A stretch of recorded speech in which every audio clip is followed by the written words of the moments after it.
Our society is developing and continuously improving. That is what we hear all the time from TV screens and front pages of the newspapers.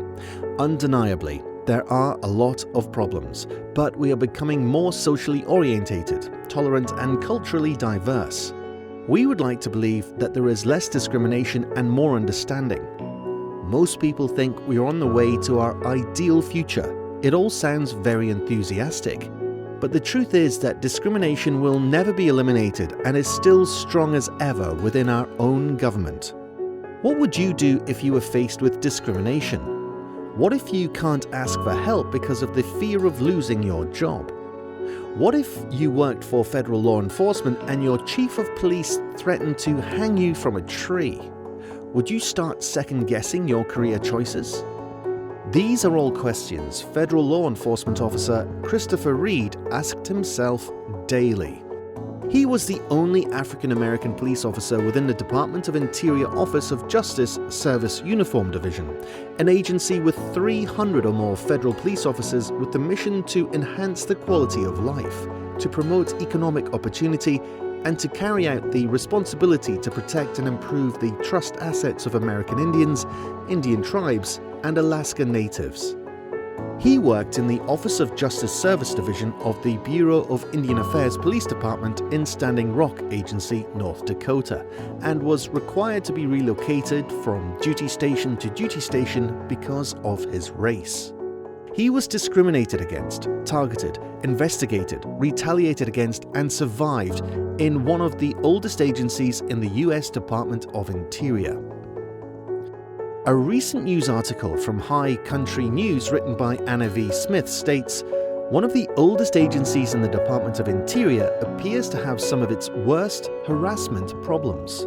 The headlines for the article say, harassment pervades the Bureau of Indian Affairs. Also in the article, Mrs. Sue Parton, president of the Federation of Indian Services Employees, a federal employee union, states a lot about the agency and their discriminatory and retaliatory actions.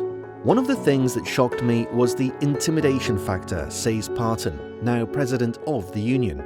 A lot of people had complaints that they were being treated unfairly and harassed, but were intimidated, didn't want to speak up, or didn't want their name out there for fear of retaliation. That has been in existence for a long time. In 2017, the Department of Interior conducted work environment studies with the Bureau of Indian Affairs. According to the surveys, employees with the Bureau of Indian Affairs, an agency staffed mostly by American Indians, experience more harassment than any other interior agencies.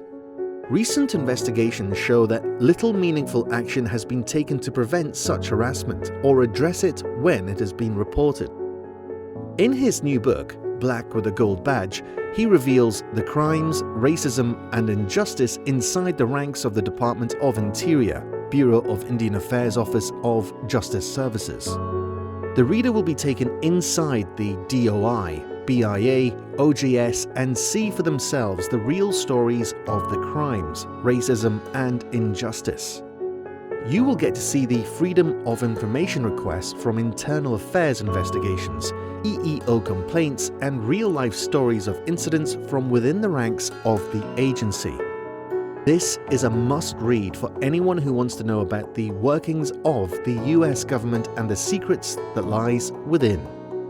This book will also include resources to file complaints with Equal Opportunity Agency, Office of Special Counsel, FBI, and other agencies to assist anyone needing help with filing complaints.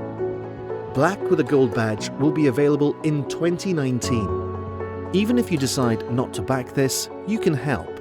The only way to spread a meaningful idea is through word of mouth. If you decide not to back this book but still want to see it made, please share this project with someone who needs it. I promise you, they're out there, and I know they'll be thankful to you for sharing it with them. If you'd like to help even more, please share on Twitter, Facebook, and on any other social network platform that you use. The simpler share makes a big difference. Thank you.